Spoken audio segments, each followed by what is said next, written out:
Let's get started.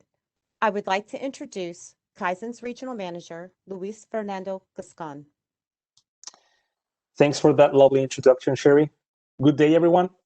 Today, we will be reviewing our electronic assembly cleaning basics with the topic manual concentration monitoring. But before jumping straight into the topic, the first thing that comes to my head is the universal question, why?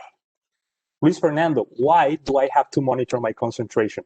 It is a fair and very interesting question, and to answer it, we would have to jump straight into the cleaning process. So follow me. First, we have to understand the process dynamics ongoing inside a particular cleaning application.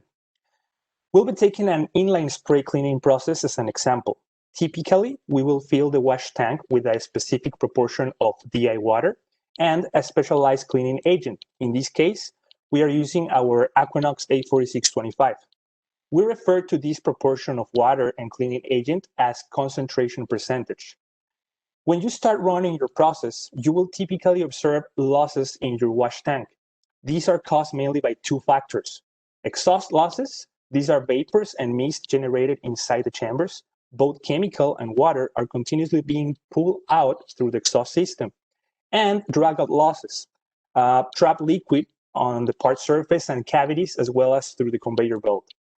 Although these are small volumes of liquid loss, when added through all the operating time of the machine, it will definitely disturb our original percentage in the tank. We will have to address this by making add-ups or top-ups periodically to keep the concentration in check. Your cleaning agent supplier should have provided you with the recommended concentration percentage range. We advise you to follow up this recommendation. Failing to do so eventually will have negative consequences in your process, impacting cleaning quality or the overall process cost of your operation. If you are above the percentage range, you could be facing some or all of the following issues. Poor rinsing. The higher concentration, the higher rinsing needs to achieve the expected results. Your rinsing could no longer be enough to finish removing all chemical and flux residues. A high concentration also could cause material compatibility on sensitive metals. Some chemistries contain inhibitors to protect these materials, but when used at higher concentrations, the product could become more aggressive and attack them. Chemical excess would eventually contaminate your rinse tank at a faster rate than expected, which will increase your consumption of DI water, resulting in a depletion of your DI beds, especially if you are recirculating your rinse, which is a very common practice in this type of process. Higher chemical consumption will impact your overall process costs no matter what. On the other side, operating at lower concentrations could be even worse. Lower concentrations means that the flux residues will not be completely removed. These residues could be left under critical components, and due to their ionic content, they could eventually form dendrites, resulting in intermittent or complete failures of the device due to shorts or current leaks. Reliability will be compromised, and you could face guarantee returns or unexpected reworks. This translates into an even more costly process than the previous case mentioned. But I know that we as engineers like to know the reasons behind everything. So here I would like to take a moment to explain why concentration can affect cleaning performance. One of the main reasons cleaning agents are required is to decrease water surface tension. And you may ask, what does lowering surface tension means? Well, this is the graphic explanation of it. The drop above is just a simple water. Below is a drop of water with an engineered cleaning chemical on it. Cleaning agents allows water droplets to penetrate under those small distances underneath critical components, enabling it to get in direct contact with the flux residue and dissolve and remove them completely. Basically, it flattens the droplets. As concentration percentage decreases, water droplets height increases. Keeping concentration in the recommended range means maintaining liquid's ability to penetrate and clean. Getting your process under control will help you avoid this type of issues. This is an accelerated video on how ionic residues like flux could react, developing what is known as dendritic growth. In order for this phenomenon to occur, you need certain conditions of humidity, temperature, and voltages. Of course, this all can be easily avoided by accurately cleaning your board. But if you cannot measure it, you will not be able to control it. So this brings us to today's topic, manual concentration monitoring methods. We will be reviewing the most common manual methods available for monitoring a PCB cleaning process. There are more semi-automated or fully automated methods available, but we will be reviewing those in a dedicated tech-to-tech session later on.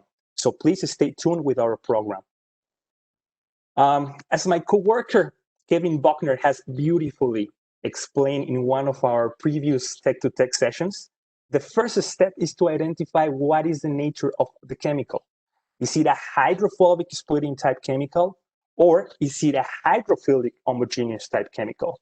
I will not delve into each type, but if you are interested in getting to know more about it, I do strongly recommend you check Kevin Buckner tech-to-tech session named Is It My Concentration in Check? You should go and check it later on. The following are the three most used methods for monitoring concentrations depending on the type of chemical we are using, and we need to choose one of them. So the first one is a split measurement method. Second one is refractive index, where you will require a refractometer, and titration, which involves chemically analyzing the sample using an indicator and a titrant. The split measurement method is usually recommended for hydrophobic chemicals. It actually uses its separation phase characteristic to measure the proportion of solvents in the sample, allowing us to calculate the proportion of cleaning agent in the mix. For this method, you will require a sample of the wash tank solution, the instruction sheet and conversion charts, as well as the split kit with the reagent. This method will take you about 10 to 15 minutes to complete. The first step is that you will add a spoon of the Kaizen Type 2 reagent into the Kaizen graduated flask, both included in the kit. Then you will fill the flask up to the top mark with the wash tank sample solution and mix well. The reagent, the red powder in the pictures, acts as a catalyzer, accelerating and tinting the phase separation in red color for easily identification. You will have to wait 10 minutes for the separation phase to be completed, and then you will be able to measure the amount of milliliters of the red separation layer formed. Using the conversion charts, you can transform the milliliters value into a concentration reading. In the refractive index, it is best suitable for hydrophilic type of chemicals. Refractive index involves passing light through a sample of the wash tank solution. Usually, through a drop sample that you place on the refractometer, the device measures the light beam's refraction suffered while passing through the drop, and this deviation is measured in a Briggs scale. Using a Briggs conversion chart offered by your Kaizen representative, you can easily convert the Briggs value obtained into the concentration value. This will take you about 1 to 2 minutes to complete. Titration is a method more suitable for lab analysis due to the precision skills required. It can be used for either type of chemicals, hydrophobic or hydrophilic. It involves getting a sample of the wash tank solution and diluting it into a known volume of water specified in the instructions provided by the manufacturer. An indicator solution is used to tint the diluted sample, and then a titrant is added into the sample drop by drop, making sure it mixes well until the color set by the indicator completely disappears. It is very important to keep the total number of titrant drops required to eliminate the color. This number of drops will be converted into the concentration value using the indexing charts. Though this is a very precise method, it usually is not suitable for on-floor production monitoring, though it is always an option for both type of chemicals. We have come to an end, and the main points I'd like to take with you today are the following. First, concentration monitoring is crucial for maintaining the expected cleaning results in your process. Failing to control the process concentration percentage can have disastrous and very costly consequences for your process, compromising the quality and reliability of the final product and inevitably increasing your overall costs. The most common manual monitoring methods available are split method for hydrophobic chemicals, refractive index for hydrophilic chemicals, and titration for any type of both types of chemicals. So thank you very much for listening, and I send it back to you, Sherry. Thank you, Luis. If you would like to discuss this topic further, please contact your local Kaizen regional manager or send an email to tech@kaizen.com, and we will have one of our cleaning experts schedule a follow-up with you as soon as possible. Again, we thank you all for joining us today, and we hope to see you again soon. Stay safe, stay healthy, and have a great day.